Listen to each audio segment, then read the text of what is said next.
Well,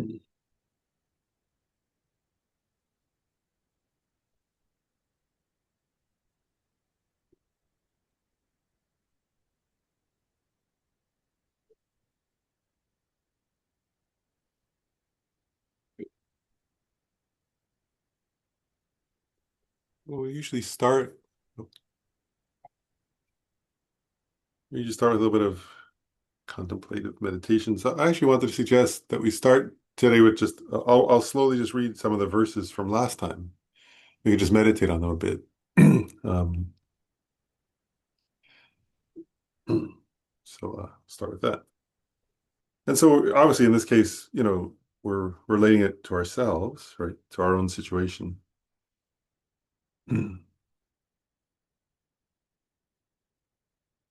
So we'll start with the one that says, um, just as a flash of lightning brightly illuminates for an instant, uh, should be, I think, for an instant within the clouds on a dark night. Actually, I think better to say like, so we imagine that we're in, right? Which actually, it's not hard to imagine, is it? So that we're in a dark night, right? That's also cloudy. Mm.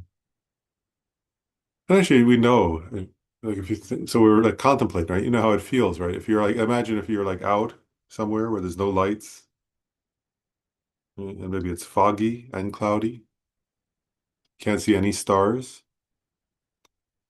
And the idea here is like we're lost, right? So if you're like lost somewhere where there's no lights, it's foggy and cloudy and deeply dark. There's no source of light anywhere. So you can't see anything.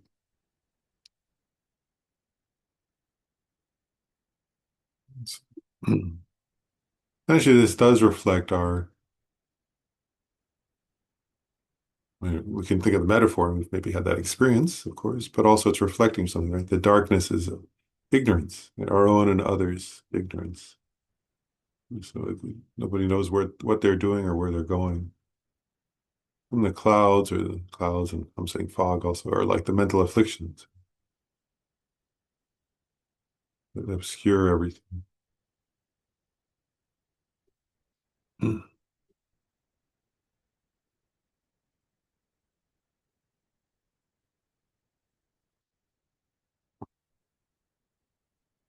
And then in that dense darkness, for a moment, there's a flash of lightning, and you can see. And so it allows you to have a sense for that. You can see what's around you, and it gives you a sense of where to go, or maybe where not to go. So it's like through the kindness, through the power, through the might, it says here, the power of the Buddha. Mhm. Suddenly we can see a little bit. Mhm.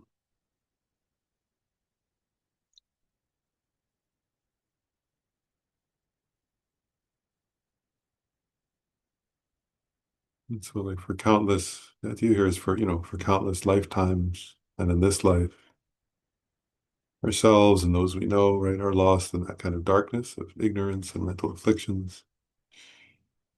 And now for an instant, through the kindness of the Buddha, I could say, we can see like what to take up and what to avoid, what to head towards and what to go away from. So we find ourselves in this like amazing situation, but it's just like a flash of lightning. It doesn't last. It's not going to last, right? So we think to ourselves, so what should I do? Like now I have this sudden opportunity. And so the next verse says, hence virtue is perpetually feeble. The great powers of negativities are horrible. Except for bodhicitta, what other virtue will there be to overcome it?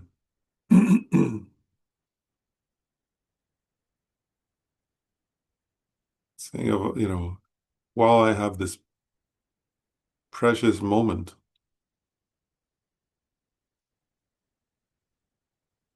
the only chance I have, the only opportunity to overcome how much all the negativities.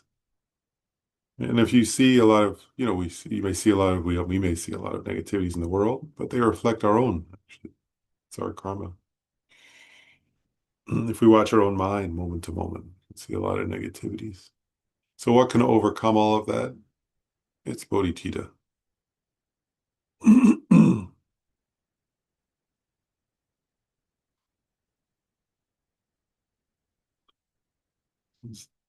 The Lord of Sadhus, the Buddha, all those lords, all the Buddhas, contemplated for eons, looking at what was most beneficial for sentient beings like myself, like us.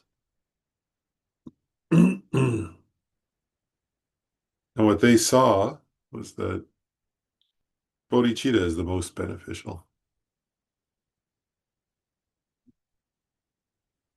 By it, the immeasurable masses of beings will easily attain supreme happiness, meaning enlightenment. Nothing else can do that. And so it's up to me to cultivate such bodhicitta. It's not up to somebody else. Nobody else can do it for me.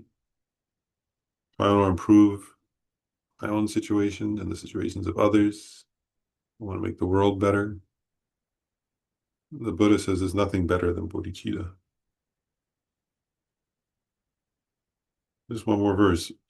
Those who wish to destroy the multitudes of sufferings of existence, those who wish to dispel the unhappiness of sentient beings, and those who wish to enjoy multitudes of happiness should never forsake bodhicitta. And so we're thinking, this is me, right? Like, in other words, do I want to? It is the Buddha's assertion for me, right? If I want to dispel the miseries and unhappiness of others, if I want to be happy myself, then there's nothing better than bodhicitta. So it says, so we should never, so then it says, such a person should never forsake, right? Not, meaning never, meaning not for any instant, but to continually cultivate bodhicitta.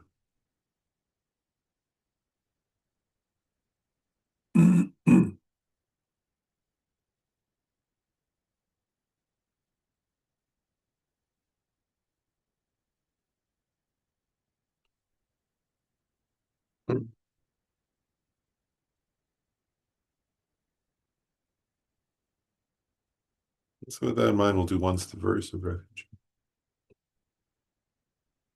I go for refuge until I'm enlightened to the Buddha, the Dharma, and the Sangha. Through the merits of generosity, the other perfections, may I become a Buddha to benefit all sentient beings. And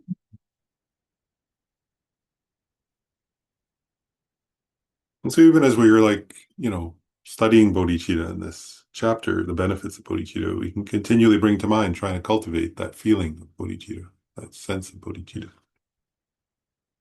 Then I'll just continue on with the text here a little bit. It says, up to verse 9, where it says, um, when the mind of enlightenment is generated, in that moment, those wretched ones, fettered in the jail of cyclic existence, meaning samsara, will be called child of the Sugatas and will become objects of reverence by the humans and gods of the world. So what's this saying, right? It's saying, first of all, where it says when the mind of enlightenment, it's referring to bodhicitta. That's about bodhicitta, right? That's how this translator is right? Enlightenment, they're translating for bodhi, and then mind is citta. So that's how they're translating it. And so here, by the way, it's referred in the commentaries, they make it clear there's a kind of debate or discussions in various commentaries, but they're making it clear they're talking here about conventional bodhicitta, right? The wish, And remember, conventional bodhicitta is a mind, right? It's a state, it's a main mind, they call it actually. There are even debates about that, but in general, it's said to be. So it's your mind, right? And it's your mind that has two. aims. There are two aims in your mind in bodhicitta. One is compassion, wishing to alleviate the suffering of others, sentient beings. And the other part of the other aim in your mind is a wish to achieve enlightenment in order to bring about that. Right? So that's bodhicitta. Bodhicitta has both of those. If it doesn't have both of those, it's not bodhicitta, right? That's bodhicitta. So it's this compassionate wish to alleviate the suffering of others, combined with, you could say, the wish to achieve enlightenment in order to succeed or effectuate that benefit. And so it's saying, um, and it's saying here, right, the moment you generate that kind of mind, that kind of, yeah, bodhicitta, and then it says wretched ones fettered in the jail. So it's saying ordinary people, right? Or that's us. It says wretched ones who are stuck, right, in the jail of samsara. It's referring to people. It's saying you don't have to be some saint, right? It's saying that what it's getting at here is you're still somebody at this point. They're talking about the very first generation of bodhicitta, right? So you still have all kinds of mental afflictions. You're still controlled in samsara means, right? You're controlled by ignorance. If things happen, you give rise to all kinds of mental disturbances and so on, like us, right? So it's saying even a person like that, right? Us, like an ordinary person, as soon as they generate this mind of bodhicitta, and that's saying their name, they get a new title, a new name, is what it's saying. And that name or that title is a child of the Sugatas, a child of the blissfully gone ones or blissfully going ones, the ones who go blissfully, the Buddhas meaning, right? And become objects of reverence by humans and gods of the world. So a lot is in this little verse, but anyway, I don't want to spend too long, but I'll just say, so what does it mean you become a child of the Sugatas, a child of the Buddhas? And they make a point that, actually, sometimes it's discussed, anyways, there are various discussions, but to put it simply, like, we don't really have this in our culture exactly, but um, well, maybe a little. Anyway, what they're getting at here is like, um, you're, it's like getting, I guess the closest analogy that I can think of, like in a, in, like, gosh, I was thinking of like when the princes of England were born, like to Prince, was I guess at the time was Prince Charles and Princess Diana, right? Like the whole country celebrated. Oh wow, that's the future king. Um, what they're getting at here is that like you're going to grow up to be something, right? And the reason why I say our culture is different is that we don't, there aren't in our culture, and actually in India, oftentimes whatever your parents did, you do in ancient Indian culture. That's not true, of course. In America, most people don't do what their parents did, career-wise, for example. So it's not quite the same here, but what they're getting at is that you're going to grow up to be a Buddha, right? Um, So where it says child of Sugatas, it means you've entered a blissful path to achieve that blissful result. And so you're like a child then who was just born, right? Because you just generated bodhicitta. So you just became a bodhisattva, right? So a child of the Buddhas means a bodhisattva. And it's somebody who's going to grow up to be a Buddha. So that's what it's getting at there. And Sugata is an interesting term, right? Because it means you're going to go along that blissful path to achieve that blissful result, Buddhahood. And then it says, and will become objects of reverence by the humans and gods of the world. Um, and so what it's implying here is that actually it's a for I mean for me that's a radical statement because I don't. It's saying you live. What's it say right? It's saying compassion has value, has the most value. Actually, that's the implication there. And um, that's interesting, isn't it? Compassion, like a person with having love, having compassion, having bodhicitta is what's most valuable. So you're worthy of reverence, right? Because you have compassion.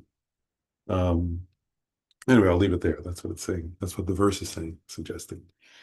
Um,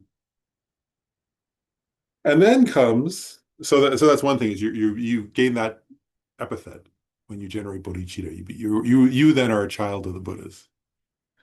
And then there are six uh, illustrations or six examples given in the next six verses.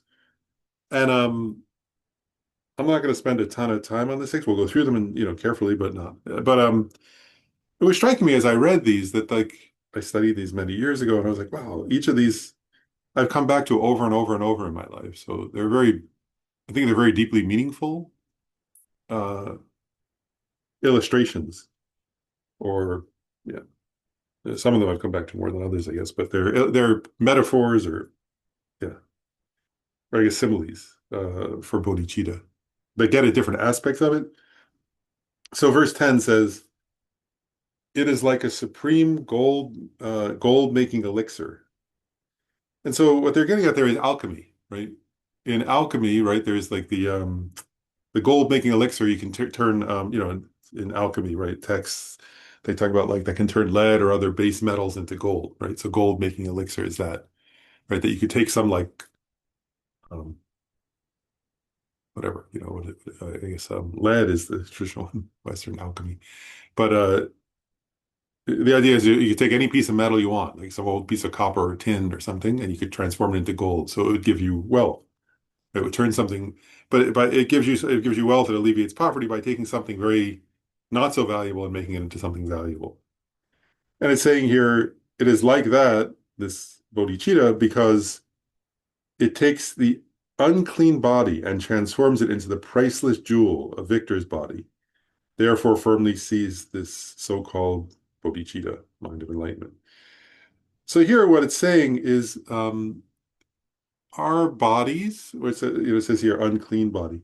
What it's getting at is our bodies are in the nature of suffering. We suffer, right? We get sick, eventually we'll die. We have a body that's subject to suffering because it was created, through various causes and conditions, which include ignorance and mental afflictions. And it's saying bodhicitta is like the um, elixir that through which you transform that body into the body of a Buddha that's beyond suffering. Right? To have that eventually, if you through cultivating bodhicitta, and actually this gets at, we recently in the last series of classes we studied the four foundations of mindfulness, right? And we said that the first foundation, it was mindfulness of the body. And one of the observations in mindfulness of the body is if you pay attention to your own physical experience, you notice there's suffering, right? That in your body you experience suffering. Through your body you experience suffering. A Buddha doesn't have that experience, right? A Buddha through their body experiences doesn't experience suffering. And so it's saying if you just hold on to bodhicitta, it will transform your body into a body that doesn't suffer. Um, which is a radical assertion, right? Because bodhicitta is, you could say, well, it's connected to the verse earlier, right? It's, well, I'm still the wretched one, fettered in the jail of psychic existence. I still suffer. But if I just hold on to bodhicitta, it will transmute my body into something else. That's what it's saying here, right? It will transmute my body, this body, into some other kind of thing. That's the body of it's Victor, right? The body of a Buddha. So that's the first. Then the second example is it says, since the sole helmsman of migrating beings, the limitless mind. I'm going to look at another translation of that one. This one, the translations are lovely. I like this. I'm just gonna gloss that one using Alan and Vesna Wallace translated it from Sanskrit. And I just think it's a for verse 11, it's a little bit of a better translation of that part of it. It says, the world's sole leaders, whose minds are fathomless, have well examined its great value, the great value of bodhicitta. Um, Here it says, or upon thorough again, see its preciousness. I just think where it says the sole helmsman of migrating beings, the limitless mind, is a little unclear. It should mean whose minds are limitless or whose minds are fathomless. Um, and then it says, all beings wishing to be free from the abodes of migration of samsara, firmly seize upon the mind of bodhicitta. Or the other verse, the other translation, you who are inclined to escape from the states of mundane existence, hold fast the bodhicitta. Um, so anyway, this image of a helmsman, I want to go back to that because to me it's worth explaining. What it's getting at here is the image is a helmsman. Um, and what it's getting at is that if you're traveling, uh, yeah, if you're traveling somewhere, right? In this case, maybe on a boat, um, and you don't know where you're going, right? Um,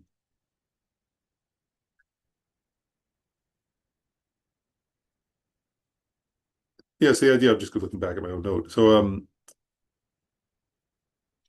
So here's the image, actually, in this one. You know, you're a traveler in samsara, right? Which is true, and a migrator from life to life. And you don't really know where you're going.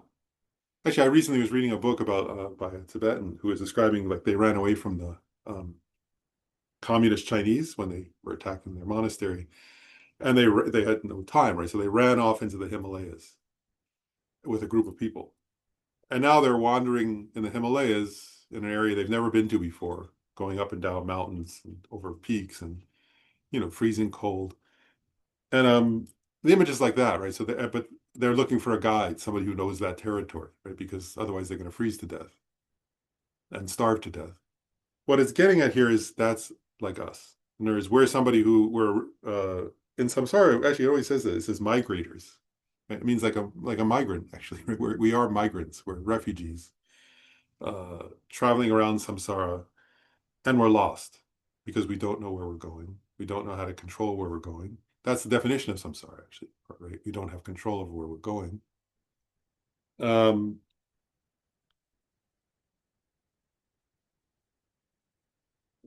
and uh, and so we're lost in a very dangerous situation.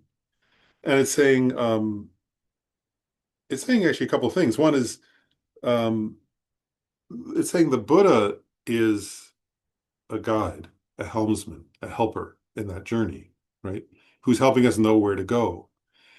And I'm gonna say it this way. I'm just trying to get at the feeling it's getting at is bodhicitta is the North Star. Whereas if you don't know where to go, the Buddha is saying follow bodhicitta. It will take you where you want to go. And where will it take you? And they say in the commentary it says to a jeweled island, like in other words, if you're lost at sea and you're sort of in danger, it will take you to a place where there's like food and wealth and comfort, and you'll be okay. Otherwise, you'll drown, is the metaphor kind of thing. Or so those people were in the Himalayas, they had to find somebody to kind of help them know which way is south. How do you get to India? They're trying to escape, right? Otherwise, they may be going in totally the wrong direction, and many of them did die. Um, so that's the metaphor. It's like bodhicitta will protect you. And a follow bodhicitta. So that's why it says firmly seize this mind of precious enlightenment. It's saying if you hold on to bodhicitta, you're going to be okay. You're going to head the right direction and you'll wind up someplace safe. Otherwise, not. So that's the metaphor here. So when you feel, and actually, what is this getting at? And I just want to say one more point here. This is why I come back to these. For me personally, there are moments where, if I feel lost, if I feel confused, if I feel, I don't know what I'm doing, something's like life seems difficult today. The world seems difficult today. Then this is saying, if you don't know what you're doing, you don't know where you're going, the Buddha says, follow bodhicitta. The Buddha says, give rise to bodhicitta. The Buddha says, focus on bodhicitta. Does that make sense? So it's not just like a distant metaphor. It's saying, you are lost. You don't know where you're going. You are confused. The world is difficult. Life is painful. Whatever happens, cultivate bodhicitta. I remember Rebrimsha used to say that. He used to say, other practices may abandon you. When things are really, he had lived in prison and been tortured and been dragged through the streets and beaten and all that. So he said it from experience, and he said, other practices may abandon you. They may not help you in certain difficult times, but bodhicitta will never abandon you. It's a protector who will always protect you. If you're living, bodhicitta will protect you. If you're dying, bodhicitta will protect you. It's like a powerful protector and a powerful guide who will always be there to help you if you befriend it. So anyway, that's all in that one verse anyway. Then another powerful verse that I find, this verse 12. Yeah, it says, other virtues are like a plantain tree, for after bearing few fruit, they will be exhausted. But the tree of bodhicitta will constantly bear fruit, whereby it is inexhaustible and flourishes more and more. So, here it's getting it right, like a plantain tree, or like I would say it's like an annual versus perennial plant, right? So it's saying oftentimes I want to make a point here. First of all, we know in the context of this verse, it's saying we know this. Ordinarily, we don't even do virtue, right? Ordinarily, we often do negative actions, but sometimes we do virtue, right? We do something good. We practice generosity, we practice patience, or do something else that's positive. We study Dharma. But here it's saying if you don't have bodhicitta in your heart at the time you're doing those virtues, they're like a plant, they're like a annual, they're like a plantain tree. They're like something that will bear fruit once and then die. Right. And in some of the comments, there's a plantain tree, right? It's like a banana tree, right? Plantains, you know what they are. Like it's a hollow, right? First of all, the middle of it is kind of hollow. It grows up, it produces one crop, and it dies off. And so it's saying if you finally do some virtue, when we finally do some virtue, if we don't do it with bodhicitta, that's good. It's still virtue, but it's going to give a virtuous result, a positive result, a happy result once, and then that karma is finished. Right? Whereas if you do the same virtue with bodhicitta, then it will constantly bear fruit, meaning the virtue of that, the merit of that, right? The karma of that will never finish. Because the result of it is your own Buddhahood, right? The result of karma done with bodhicitta is your own Buddhahood. So it will stay with you and continue bearing fruit all the way until you achieve Buddhahood, and then it will still bear fruit because you'll be a Buddha. Does that make sense? And so it's a virtue that will never stop benefiting you and therefore also others. And I want to make a couple quick points about this. One is like if you contemplate that, right, you can think, wow, like, and Lama Zopa used to always talk about this, right? He used to always say, like it's the same action. The external, we are focused a lot of times on the external action, but what this is saying is, like, so for example, if you give food to somebody, an animal or a human, right, and you do it, first of all, if you do it with sort of trying to look good yourself, just to get some kind of status, that's not even virtue, right? But if you do it out of kindness, then that's virtue, right? You feel some kindness, some love, some care for another, and you give food, then that's virtue. And what they're saying is that's good, right? But if you just do that action just out of care for that person, think, oh, I don't want them to be hungry. First of all, you alleviate their suffering in that moment, which is good. And it creates some kind of positive karma between the two of you. That's good. But the result will just be one small, it'll be a limited positive result. The difference with a bodhisattva, right, is that when the bodhisattva, they also feed that person or that animal, right?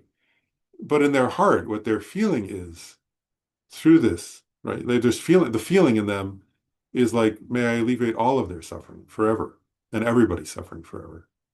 And right now, this is the person I can help or the animal I can help. And through this, may I be able to ultimately stay connected to, it's actually an infinite connection, right? You're feeling, I'm connecting with this being, and may I stay connected to them and help them now and in the future in any way I can until they become a Buddha. And may I help all beings that way, right? That's what's in their heart. So it's the same action is the point. It's the same physical action, but the heart, the feeling is different, right? And so what this is saying is, because karma, remember this also, karma is mainly driven by your state of mind, your motivation, right? Your intention, actually. Karma is mainly intention. And so if your intention is small, then the karma is small, right? If your intention is big, then the karma is big.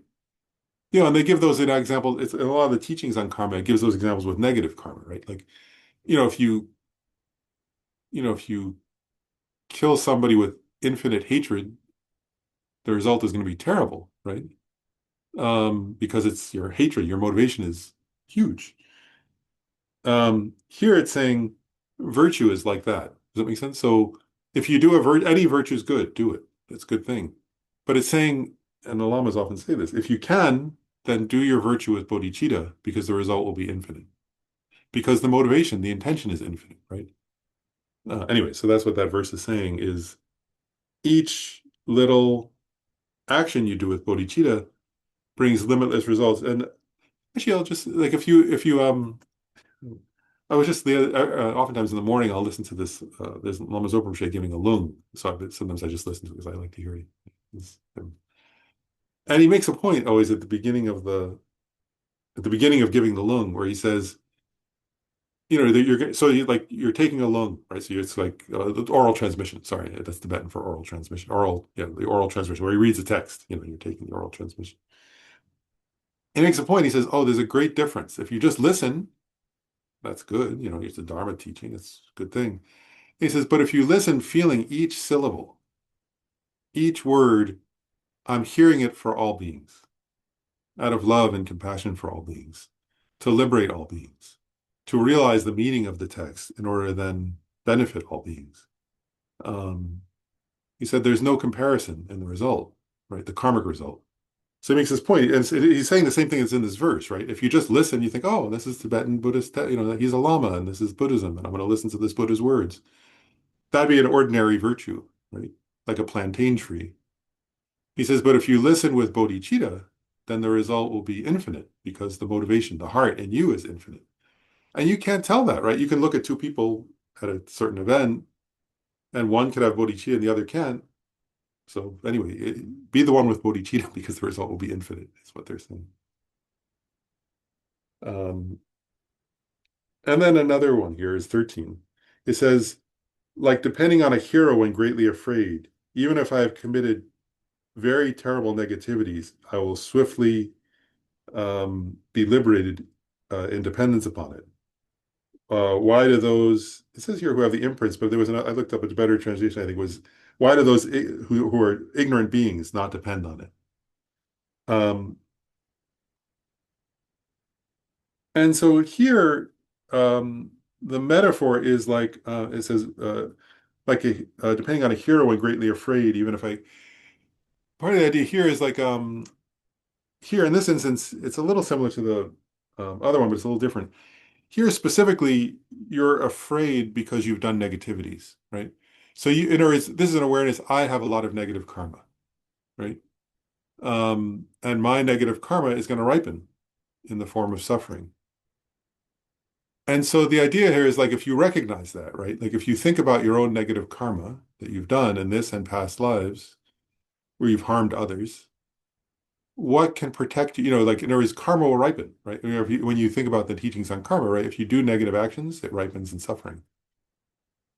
And so if you think, so, and the metaphor here is it's like if you think, oh, I'm being attacked, right? Like so the metaphor here would be like if you saw like attackers coming towards you who were gonna harm you or kill you, then the hero would be like, you know, if you had somebody who could protect you from them, right? Who had the ability to say to stop them, then you would want to go behind that person and say, oh, please, you know, I'm with this one, you know, instead stand with them because you're about to be murdered or something. Um, and so here, that's the metaphor. And it's not, you know, it's not something external. It's recognizing I have all this negative karma. What will purify it? What will protect me from my own negative karma? It's bodhicitta. And the bodhicitta is um, is the most powerful method for purifying negative karma, is the idea. So if you want to purify your own negativity, and I'll just make one more comment. I mean, this is true on a subtle karmic level, but I just want to make a general comment here. Like, if you think of it from something that we can observe, that you can observe, because I can't see the subtle workings of karma, right? But you can see this, whatever negative karma we have, one of the results of it is that we tend to do it again, right? That's one of the four karmic results is you have a tendency towards whatever your negative karmic tendencies are. And so we all have negative habits, right? And we all have negative tendencies if we're not enlightened. Uh, and for every human, for all people, and all non-humans too, it's hard to break negative habits, right? But bodhicitta is the best method for breaking negative habits. You see, like that's what it's getting at also. If you cultivate bodhicitta, it helps you change, right? So it changes your karma and it also changes you, you know? So anyway, that's part of what it's getting at here is like bodhicitta will help you purify your negative karma and change your behavior and change your thinking and change your feelings. Yeah, so that's what it's saying. I guess I will make one last, it was one last point. And the teaching's also on the four powers of purification, right? When you do karmic purification, there's the four powers. One of them is cultivating bodhicitta, right? And then the other one that's very important is generating regret. But regret comes with bodhicitta anyway, right? And whereas if you're feeling compassion for, because they make a point in the teachings on purification, all negative karma is done in relation to other sentient beings or enlightened beings, right? Um, and bodhicitta means you're cultivating love and compassion for the sentient beings, and you're cultivating a wish to follow the example, follow the path of the enlightened beings. So you're establishing a correct relationship to others, which is part of how it helps purify negative karma. Um, and then I'll do one more verse because that's that. I'll do one more here. And then I'll pause and see if there are questions. And then it says, just like the fire at the end of time. So like in the I think the closest would be like a supernova, right? In an instant, it burns up great negativities. Its unfathomable benefits were explained to Sudana by the wise protector Maitreya. And so here it's elaborating further on this idea of that bodhicitta purifies. And so it's saying bodhicitta very quickly, like a supernova or like a fire at the end of time, like a supernova burns up an entire solar system. Right? So it's saying like that, bodhicitta burns up your negativities. It destroys them.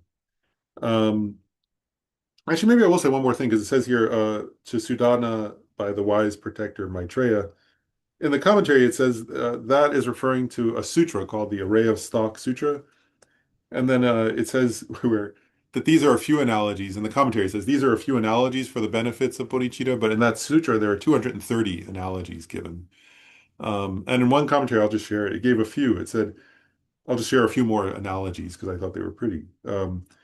It says bodhicitta is like a seed because it gives rise, it's like a seed that grows into the tree of all the Buddha's teachings. It's like a field because in it, the crops of your virtues grow. It's like the earth because all beings on the earth depend upon the earth. It's like a lord of wealth because it alleviates poverty. It's like a father protecting the bodhisattvas. It's like a wish-granting jewel fulfilling all your purposes. It's like a wish-granting vase that accomplishes all wishes. It's like a spear or a weapon that destroys improper mental attention. It's like an axe that fells the tree of the mental afflictions, and so on. It goes on and on, giving various metaphors or similes. So, yeah, similes for bodhicitta. Um, and so, I don't know, I'm just saying that that's it's a sutra that gives all these different metaphors. Um, and so, I'll just summarize. Remember, this chapter is on the benefits of bodhicitta, right? And so, the idea here, in part, is that Shantideva is quoting Buddha, right, on the benefits of bodhicitta to help us understand, that there is and part of actually, why is Shantideva doing this? Part of what he knows, right, he went going back to we're in the dark, right, the dark night with no light and so on. What Shantideva recognizes is that, you know, ordinary people, non-bodhisattvas, live in a world where um, what they're told, what they, I mean, we are told has value isn't necessarily bodhicitta, right? What does the world tell you has value? To look good, to be rich, to beat your enemies, maybe to whatever, to have the most stuff or the most weapons or the most whatever, like whatever whatever it might be, right? Uh, Shantideva knows, right, that samsaric beings live in darkness, meaning in the dark night, right, with the clouds, meaning the world that ignorant beings create together teaches that other things have value, right? Usually, oftentimes it's quite selfish things. And Shantideva is saying, remember how we started? He said, like, this is to familiarize my own mind, right? So Shantideva is saying, that's not correct. That's a world of ignorance and mental affliction and pain. And it's a world that creates pain for others and for oneself. It's a horrifying world to co-create.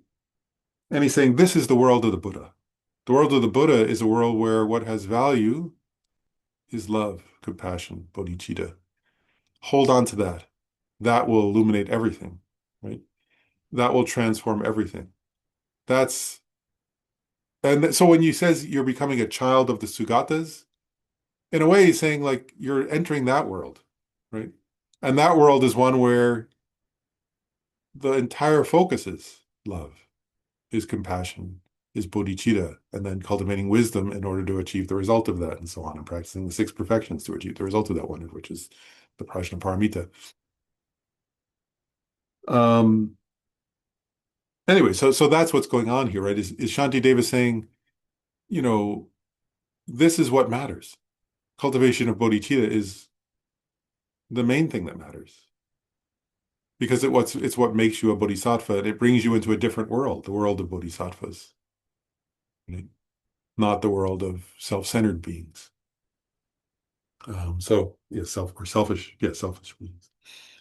Um, so yeah, I'll pause there, and then we'll go on after in a second. But any questions or comments about those set of verses?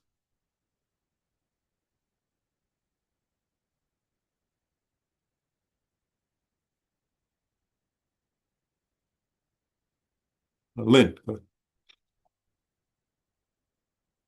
Um, what this reminds me of, and I thought at the time, what is he doing? But there's very famous photojournalist who did, he was Brazilian, and I've forgotten his name, it's Sebastian something, and he does these huge photographs of masses of workers, like I think the workers in the gold mines in South America. And he decided to devote his life to studying, it was interesting. He talked about migration here. It's these mass migrations of people for either, because of climate or because of poverty, just masses of people around the world. And he couldn't do it anymore. So what he did is he went back to his, I think it was Brazil, his home country. He had an organic farm and he and his family, his wife, that's what they do now. And it's sort of like what you're talking about that. And I thought seeing this movie on his light, I thought, well, I don't think that's as useful as doing these, pictures that get around the world, photographs about these mass migrants who are nobody's paying attention to. But, maybe it was.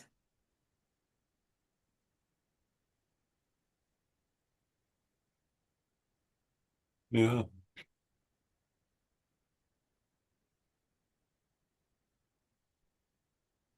interesting point. Yeah, and part of it, I think what you're getting at, right, is it depends, and it's subtle, isn't it? It's like because what you're getting, I think, is like going back to the story of Shantideva, right? Like he was, I mean, where we started with the very story of him, right? He was sleeping in his room a lot, and the other monks were mad at him, right? Because they thought he should be teaching, or they thought a monk should be reciting sutras and teaching and doing whatever. And part of what Shantideva here is saying is it's what in your right. I mean, it's what you're implying then, I think, but that it what is it? That what's in your heart? Bodhicitta in this case is the most important question, and then the behavior comes from that.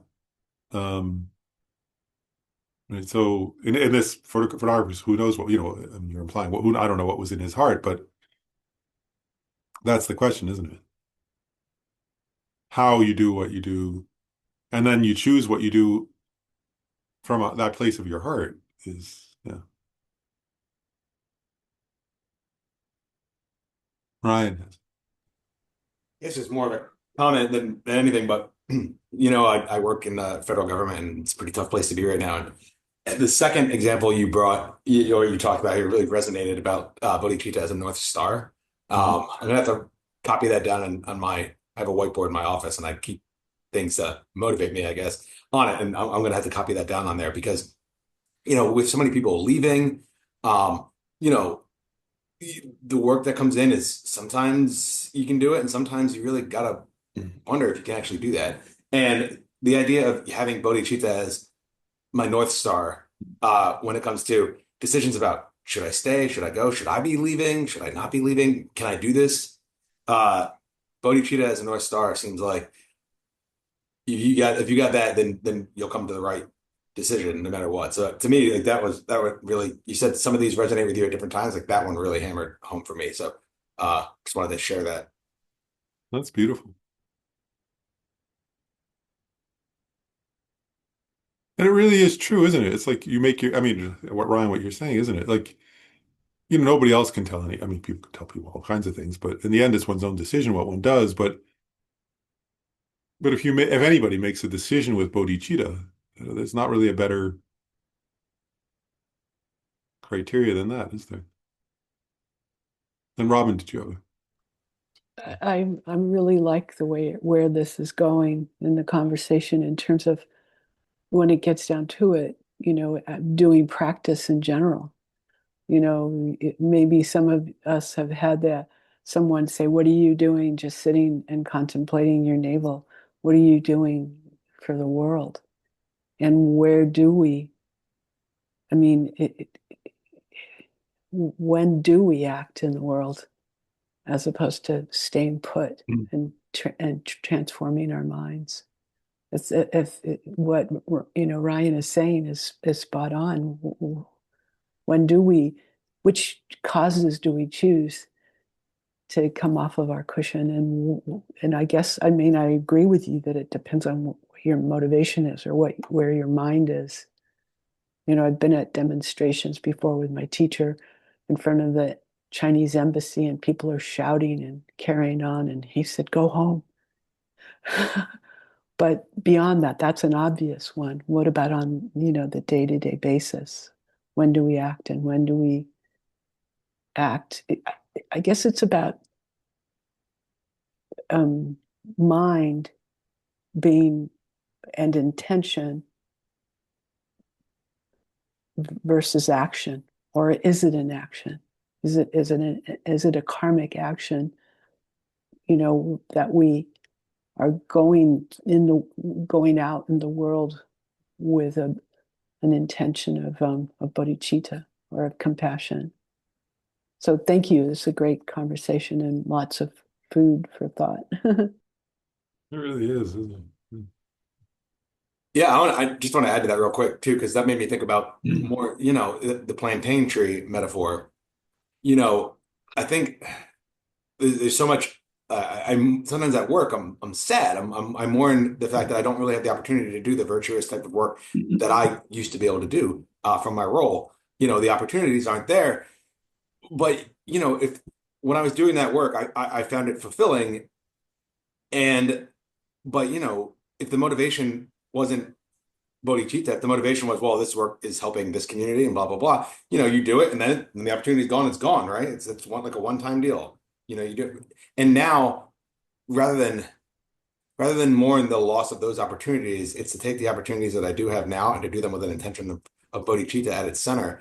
And it seems what you're saying, you have the opportunity to do in the long run much more good, permanent good, as opposed to like the one-shot hits that I can only do when the conditions are right.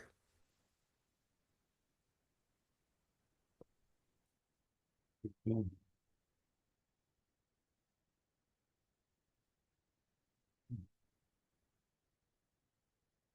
Yeah, I want to. I guess I'll just make one. I mean, I don't. I'm not. But I mean, this is obvious in a way from Buddhist perspective, but from any perspective, actually, is what seems important. It's very strange, isn't it? Like, I often think that with death, like what seems important at the time isn't necessarily what's important. Um, and sometimes what's important is surprising. Um, there's so much that in the moment can seem very compelling. If you ever spent, I don't know, many of you have done that, but if you spend time in a hospice, right? Like, things that were very compelling in the person, like suddenly seem kind of irrelevant, don't they? And what seemed maybe not so important is suddenly quite important. So anyway, it's hard to know. I'm not gonna answer that, but it's anyway. What Shantideva is saying is that if something was done with bodhicitta, you can't go wrong. Other things, sometimes we are wrong. Um, okay, now it's another verse. The cover discuss. So then, verse 15, Shantideva says, in brief, you should understand the mind of enlightenment, bodhicitta, to be of two types. The mind that wishes enlightenment and the mind that engages enlightenment. Again, I think sometimes we'll see another translation of that same verse.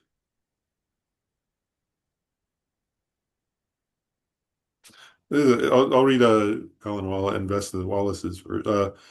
They translate that same verse in brief, starts the same, and the spirit of enlightenment, awakening instead of mind of enlightenment, but it's bodhicitta. In brief, bodhicitta is known to be of two kinds. Uh, the spirit of aspiring for awakening and the spirit of venturing towards awakening. So that's a different translation. Sometimes they translate like wishing bodhicitta and engaged bodhicitta. There are different ways to translate these, but um, and actually, I'm gonna go to the next verse too. I'm gonna do these two verses together because I think it makes it easier. Shantideva says, as is understood by instances of desiring to go and going, so the wise understand respectively the distinction between these two. So first of all, like I said earlier, bodhicitta itself, right, is a mind, right, um, that has compassion, wishing to benefit all beings, to benefit all beings, and then an aspiration towards full enlightenment in order to bring that about. So here, Shantideva is saying, actually, the one point I want to make is that there are actually many different. One point, yeah, is that there are many categorizations of bodhicitta in different texts. So if you study different sutras and texts of Maitreya and so on, there are actually many different lists of like uh, four level. I have a note here: three types of bodhicitta and four types of bodhicitta and so on. And we can talk about those if you want, but the most fundamental is these two. So it's a fundamental, very basic categorization is two types of bodhicitta. And so the first one is I'm going to call it here because that's wishes enlightenment. I'm going to call it the wish of bodhicitta, wishing bodhicitta, which he's saying is like desiring to go. And what that is saying is this is like, and he's saying so desiring to go somewhere. And he's drawing an analogy, so I'll use the analogy first. If I'm like, I'll use a very simplistic example. If I want to go, if I wanted to walk over to the store, right? And if I'm laying on the couch thinking, oh yeah, I want to walk over to the store, there is a wish to walk to the store. That's real, right? But I'm laying on the couch. I'm not actually on the way. And I might be thinking, yeah, I want to do that. I'll do it later. Or, it's raining out. I don't want to walk in the rain, so maybe I'll walk once the weather's better. So I do have a wish to walk to the store, but it's in the form of a wish at this point. That's not engaging in the activity, right? And then the second is engaging bodhicitta. And that's the analogy here is going. So that's when I get up and I'm walking. And the whole time I'm walking to the store, There's obviously a wish to go to the store, a wish to get to the store because that's why I'm walking there. So both are actual wishes, right? They're both. And so what he's saying is there's a form of bodhicitta where one isn't yet engaging in the path, right? Where you genuinely have compassion and love, wishing to alleviate the suffering of sentient beings. And you genuinely have the wish to achieve enlightenment, but you're not yet engaging in the path, the six perfections, and so on, right? Um, and what Shantideva is saying is that is bodhicitta, and actually, it's often the first form of bodhicitta, right? And when Khensa Rinpoche was teaching us, he said sometimes it can be that the sometimes it's just you just newly gave rise to bodhicitta, you haven't had time to practice the path yet, or sometimes he made a number of points which I think are worth considering, which are sometimes people give rise to bodhicitta, but then they feel, um, well, maybe I'm not capable. The path is quite difficult. I don't know if I can do, so they have this wish. I want to achieve enlightenment. I feel love and compassion for all beings.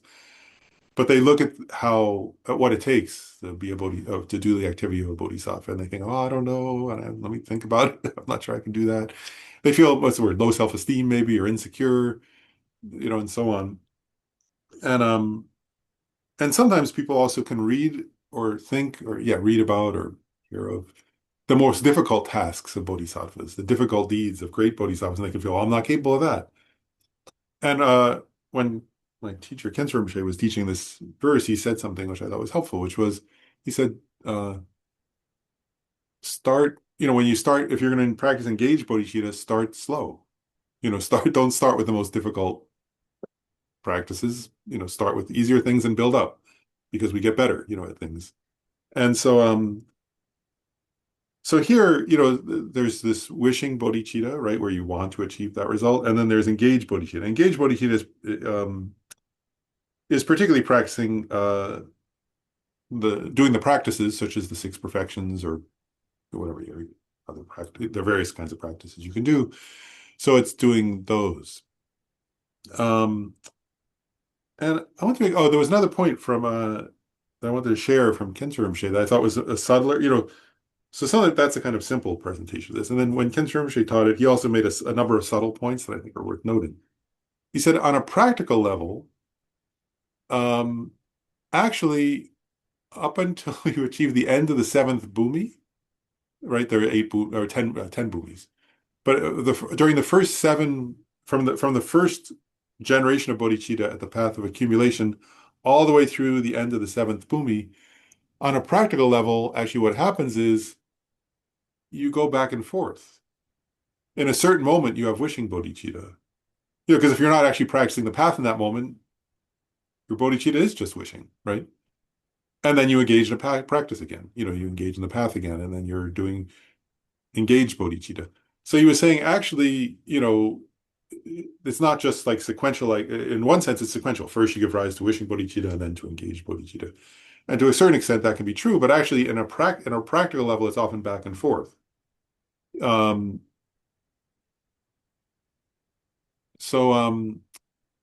and we're all and the reason why I'm mentioning it is we're all like that, actually, right? So if you notice, if you first of all, if you think, well, if you're just catch yourself in a moment and you think, do I have any bodhicitta at all? If we're not an actual bodhisattva, you may find, no, I don't have any, right? So then you think about teachings on bodhicitta and the practices for bodhicitta until you give rise to bodhicitta, right? Some sense, some feeling of bodhicitta, right? Which is like, they call it artificial bodhicitta or kind of effortful bodhicitta. It's not yet spontaneous and natural, but that's good, right?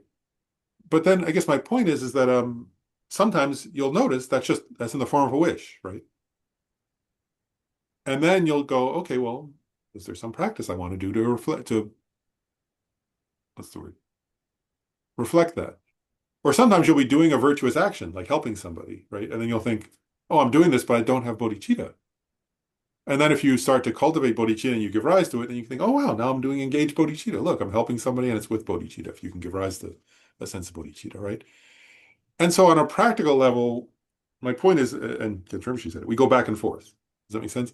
If we're not yet a bodhisattva, we go back and forth. We know bodhicitta, wishful bodhicitta, and an engaged bodhicitta. But even once you're a bodhisattva, up until the eighth bhumi, you're going to go back and forth between bodhicitta in the form of wish and engaged bodhicitta.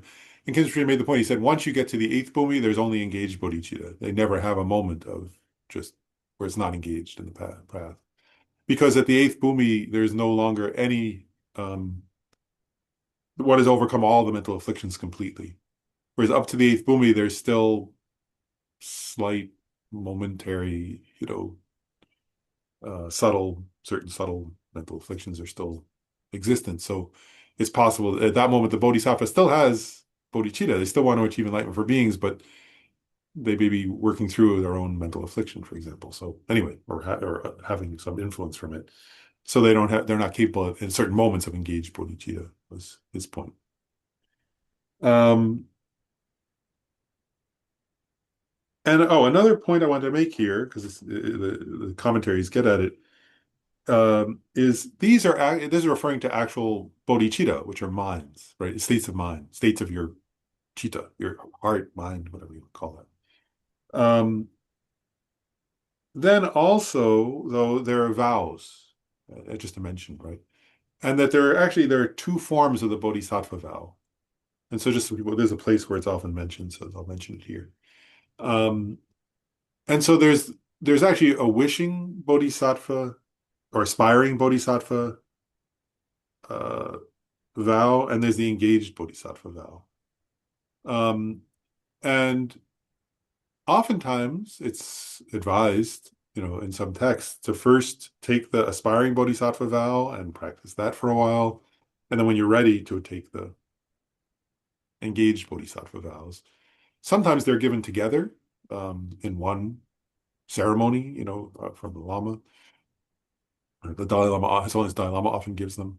And so it's up to the individual. I guess my point is it's up to any individual if you want to take any bodhisattva vow, or if you want to take just the aspiring, or you want to be engaged.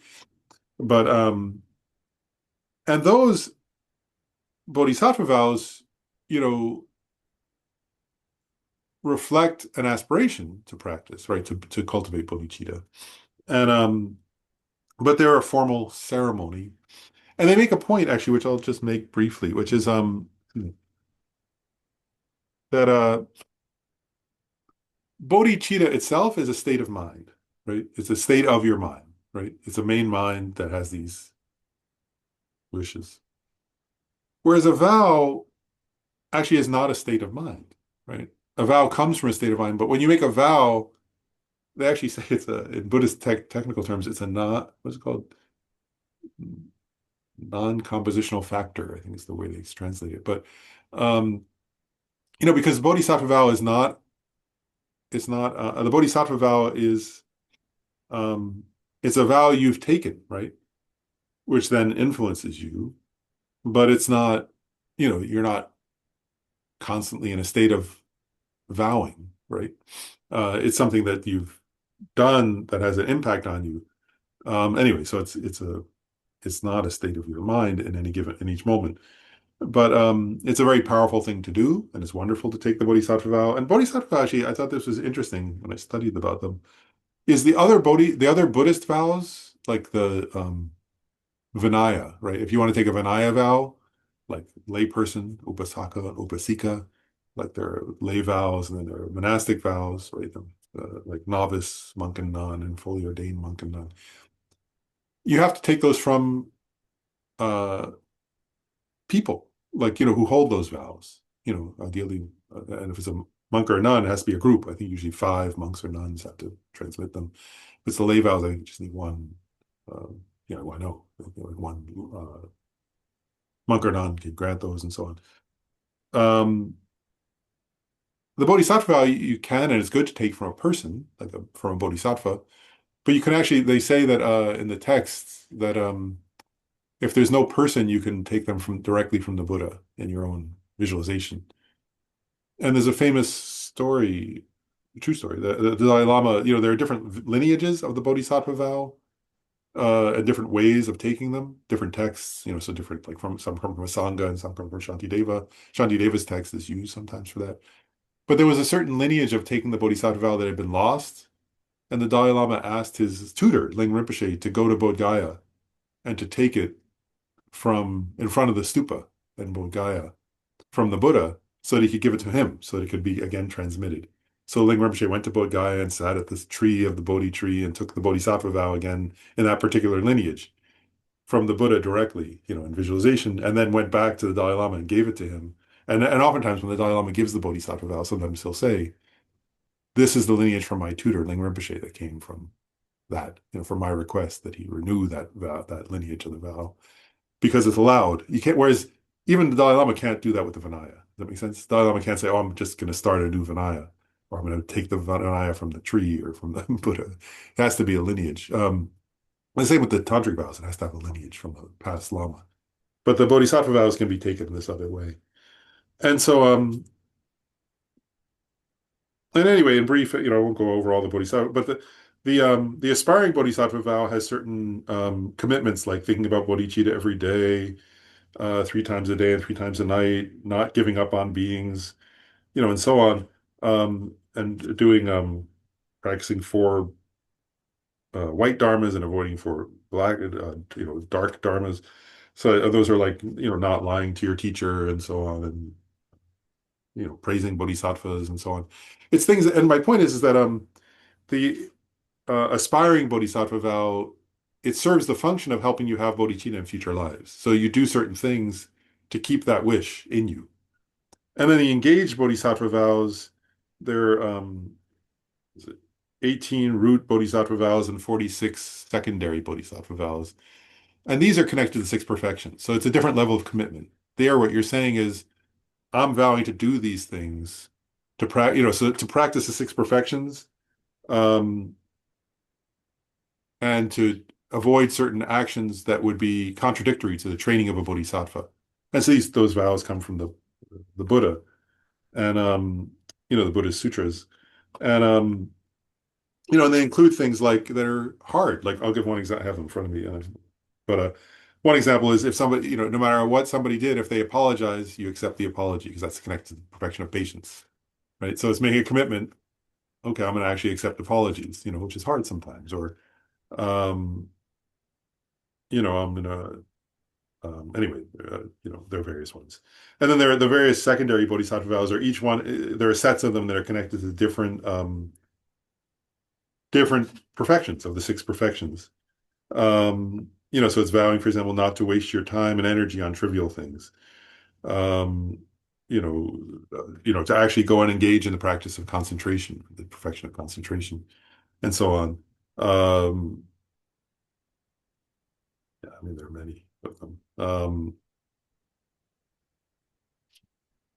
But they include things also, I was thinking about it, like,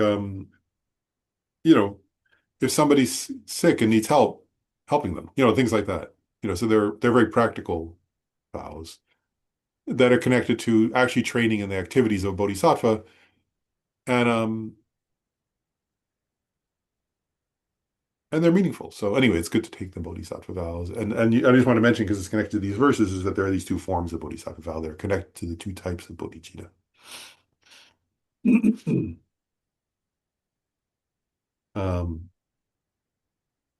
then, I'll continue on the next verse and then we'll pause again. Yeah. It says, although great fruits will arise in cyclic existence, right, within samsara, from the mind that wishes for enlightenment, an uninterrupted flow of merit will not arise, as in the case of the engaging mind. Right. So there it's saying both types of bodhicitta are bring great fruits, right? They're amazing. They bring great results. And then it's saying, but of course, the mind with engaging bodhicitta that's practicing the path brings an uninterrupted flow of merit. That's quite unique, right? Because it's directly directing, you're creating the causes. There you're actually doing the activities to get to the result. So you're progressing more quickly, and it produces what's the word? Like an unending, unstoppable, continuous flow of merit, of virtue, of goodness. And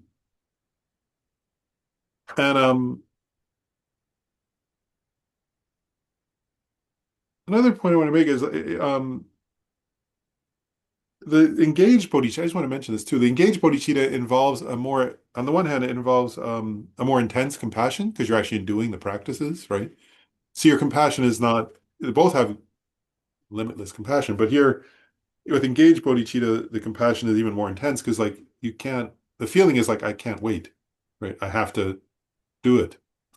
It also, though, entails a certain confidence, right? And that's part of the way, that's part of the benefit of understanding Buddha nature, right? Is if you doubt, we may doubt, can I become a Buddha? Is it possible? Can I do these great bodhisattva deeds and become?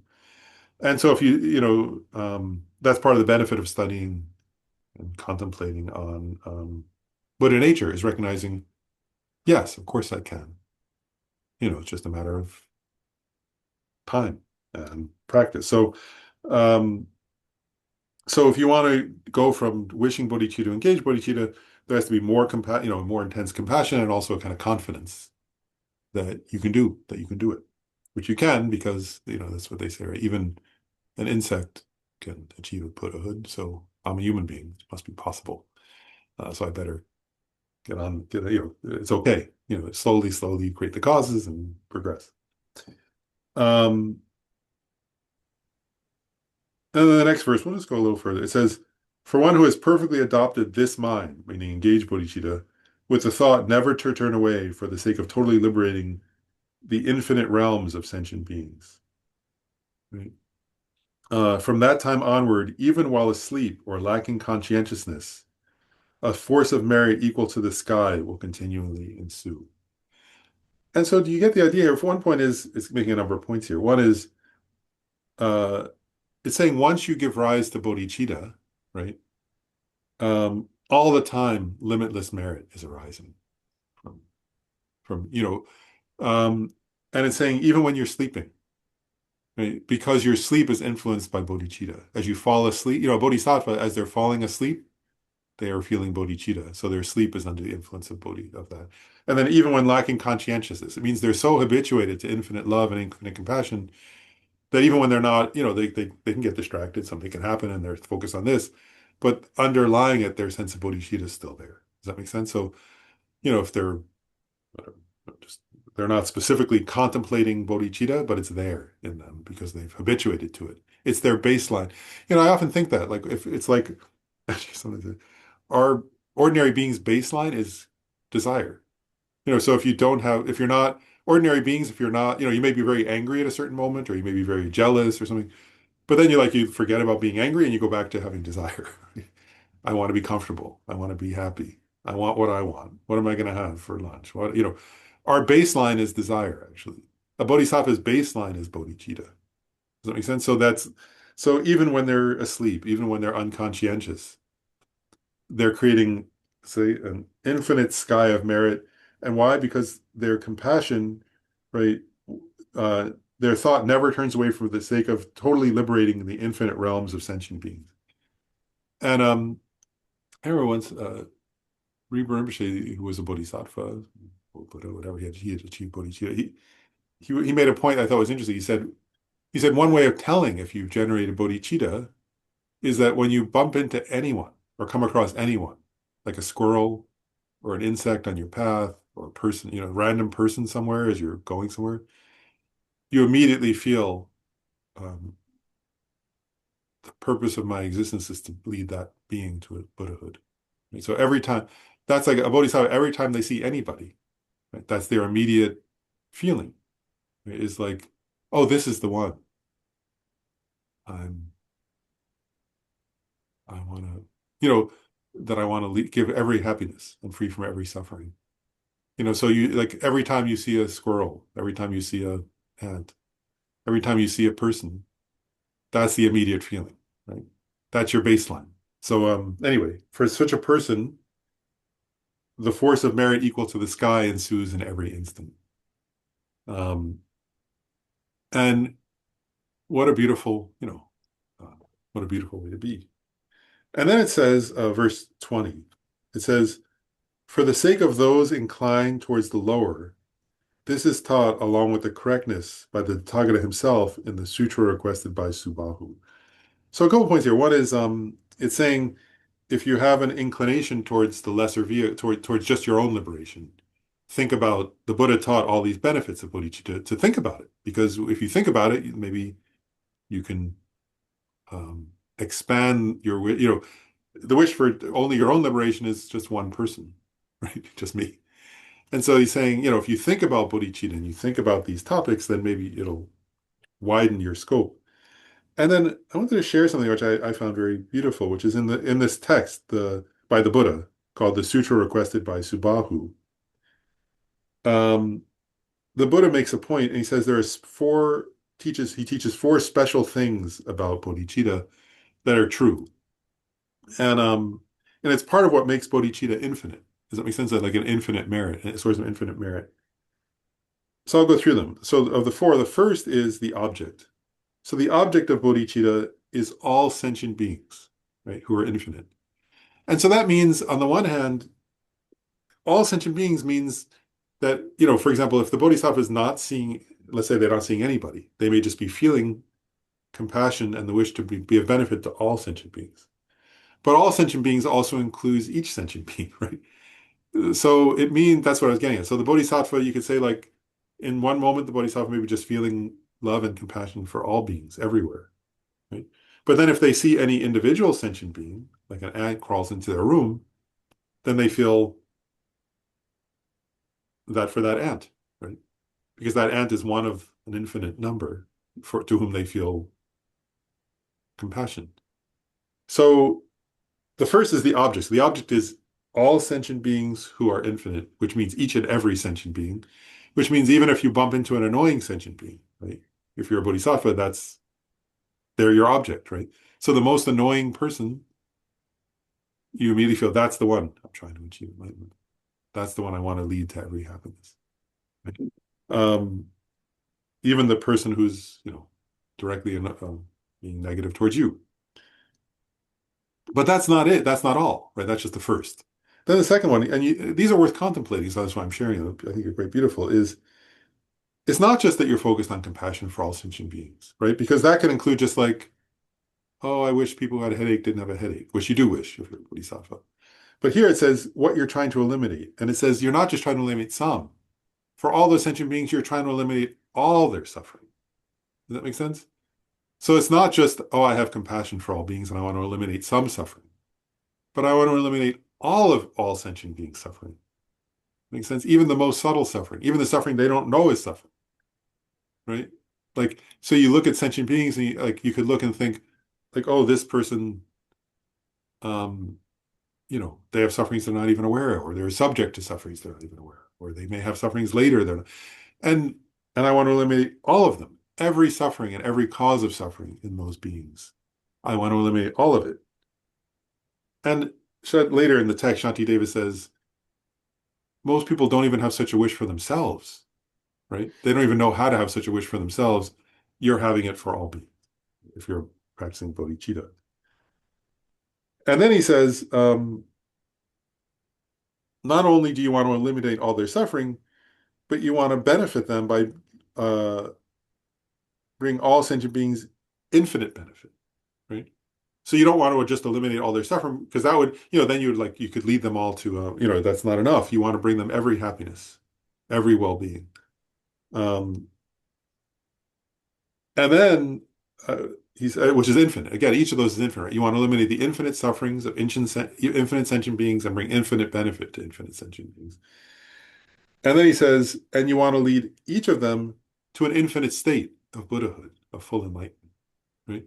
So actually just wishing that, and just think about it this way, right? If you wanted to lead one sentient being to Buddhahood, that's infinite, right? Infinite benefit. But you want to lead an infinite number of sentient beings to an infinitely beneficial state of Buddhahood, of enlightenment, of full awakening, whatever you want to call it. And so,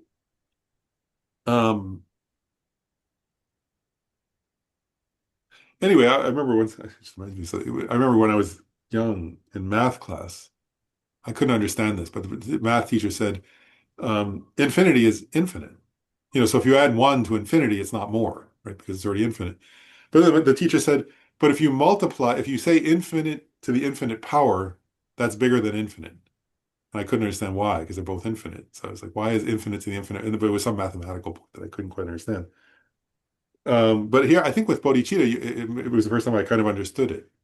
Because what it's saying is, if you have a compassion for infinite sentient beings, that's infinite, right? But that's not the same. So when the teacher said infinite to the infinite power is more than infinite, I thought, I don't understand what that means. They're both an infinite number. So when it was just a number, I couldn't understand it.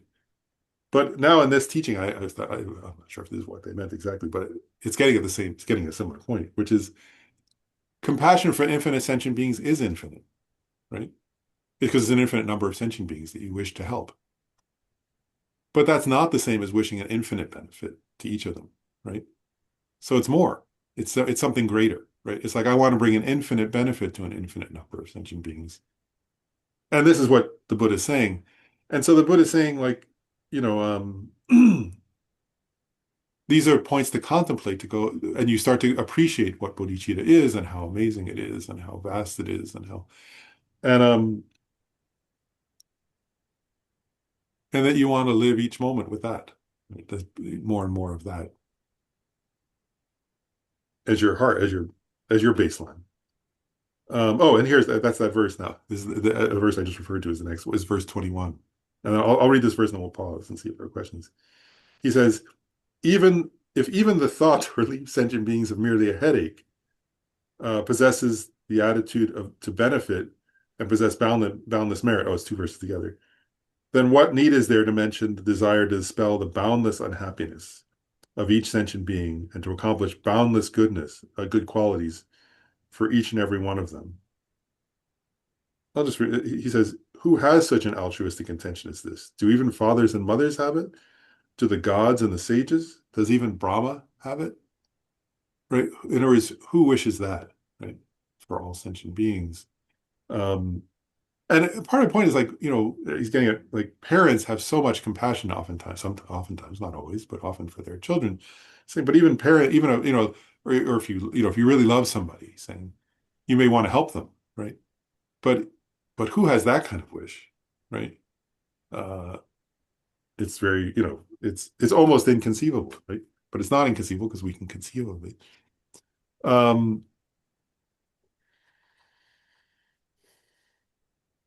So I want to pause there and see if anybody have any comments or questions about those verses.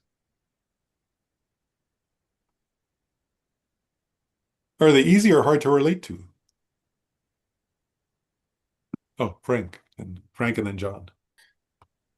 Yeah, thanks, Lauren. Great class. Just thinking, all the benefits of bodhicitta, and that since we're all still in samsara with ignorance and mental afflictions, we're constantly generating karma, some good, but a lot of negative karma too. And it just seems like even at a rudimentary level, if we can have more bodhicitta, especially, I guess, engaged bodhicitta, it's like a protection, it's like protecting us from negative karma, because it'd be harder to generate negative karma with that kind of an attitude. So it's beautiful. It's something to strive for sure. It's hard for me to realize it in the day to day. With meditation is one thing, then you're in a bus or an airport or something and trying to have that at that point. But yeah, just a general comment. Yeah. Beautiful. And then John, you had two. Yeah, thanks.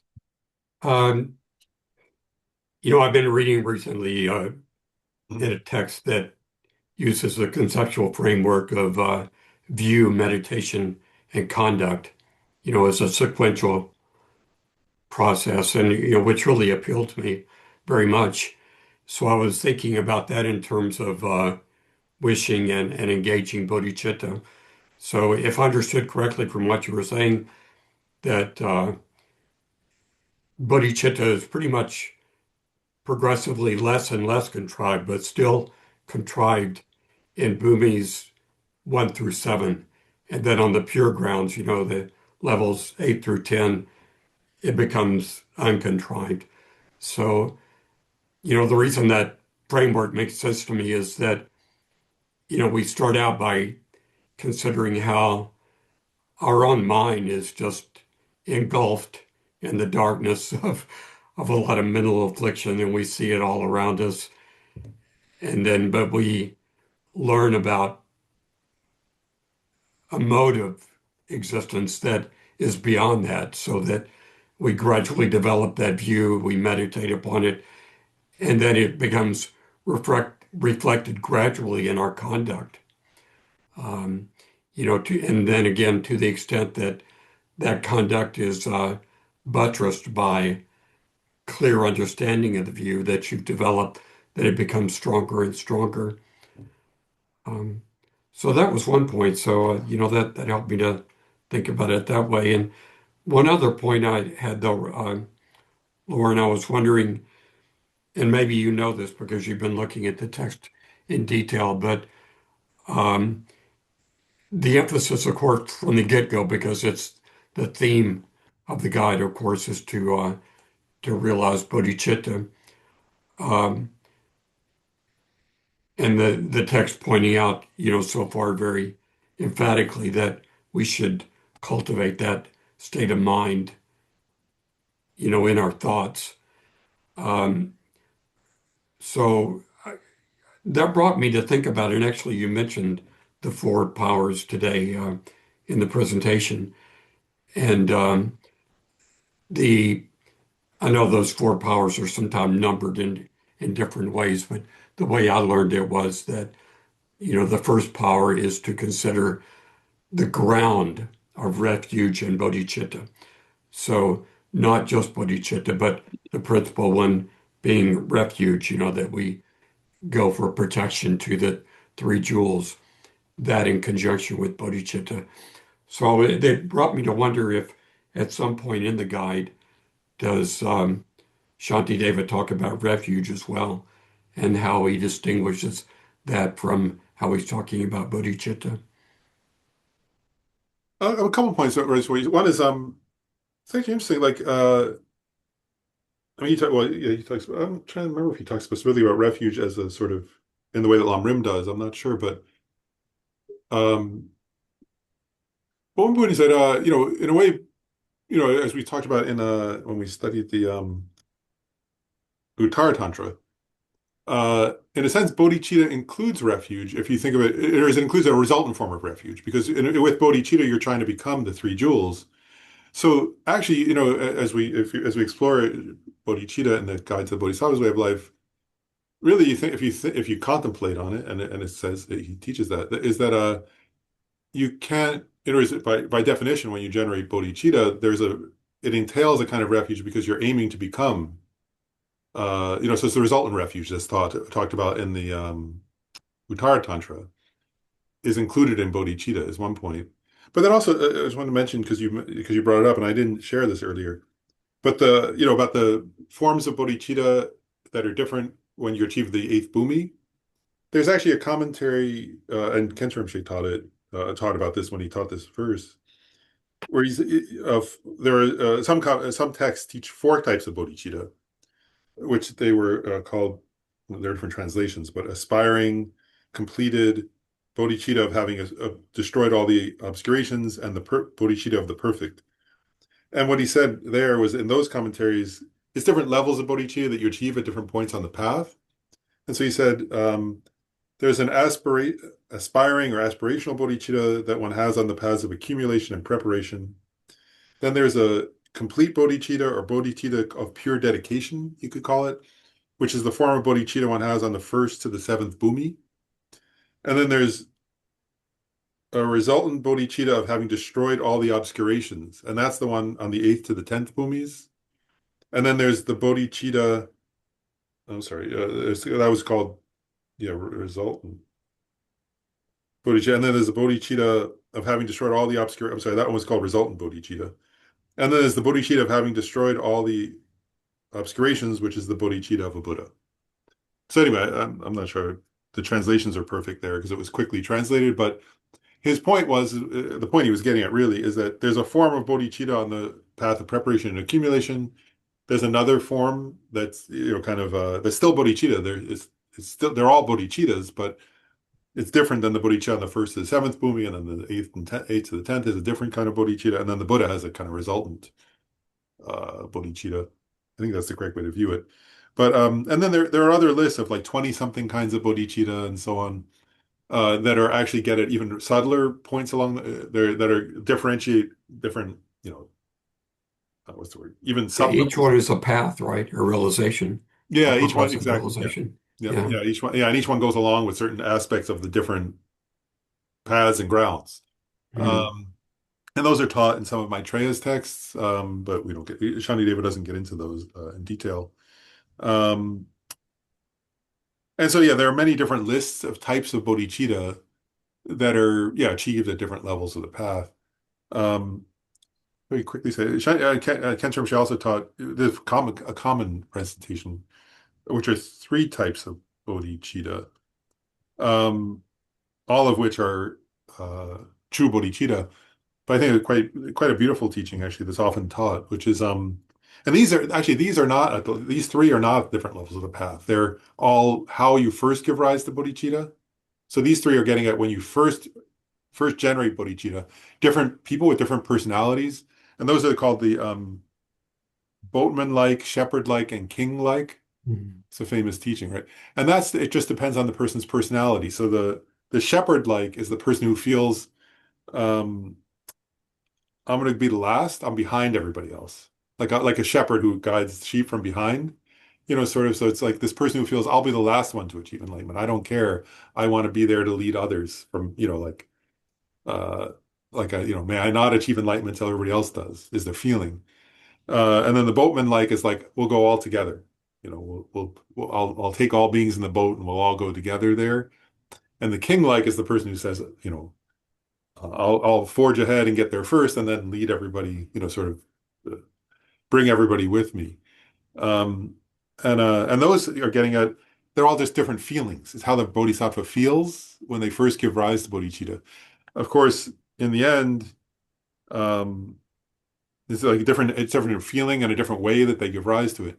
In the end, of course, you have to achieve Buddhahood yourself to actually guide all beings there, but they're just different ways you feel it when you first give rise to bodhicitta. Yeah. When you said that, I've been reading about Tsongkhapa's life recently, and he had, I think, through the medium of Umapa, he was asking Manjushri to uh, let him know if he should go out and teach and try to guide people, or whether he should continue in solitude meditation on his own practice.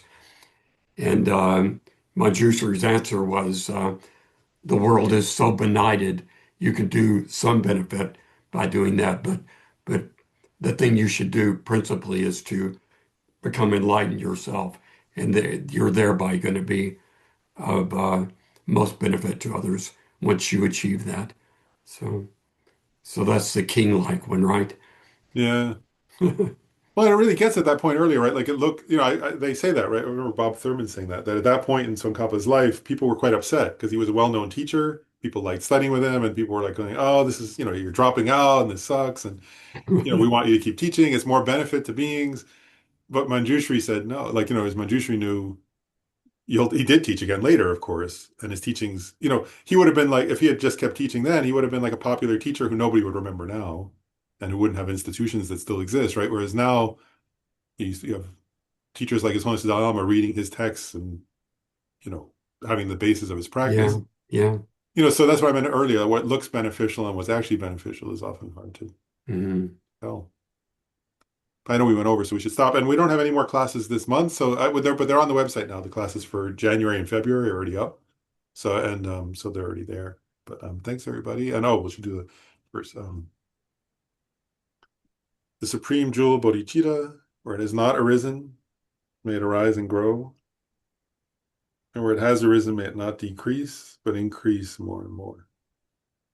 In the snowy mountain paradise, you, the source of good and happiness, all powerful Chenrezig Tenzin Gyatso, please remain until samsara's end. I dedicate all these merits, which are merely labeled, totally empty from their own side, to the I, who is merely labeled, totally empty from its own side. May achieve Buddha's enlightenment, which is merely labeled, totally empty from its own side. Or lead all sentient beings who are labeled till they empty from their insides to the state of enlightenment as quickly as possible. And may we all, as it said the first verse, may we all give rise to bodhicitta through these efforts, because that's, and that will guide us on the path. And tomorrow is Lama Tsongkhapa's day, the anniversary of Tsongkhapa, so to study or read his teachings tomorrow. But thanks everybody, and have a good New Year. I'll look forward to seeing everybody in January. Thank you. Thank you, Lauren. Happy Thank you. Lama Tsongkhapa Day. Happy Lama Tsongkhapa Day.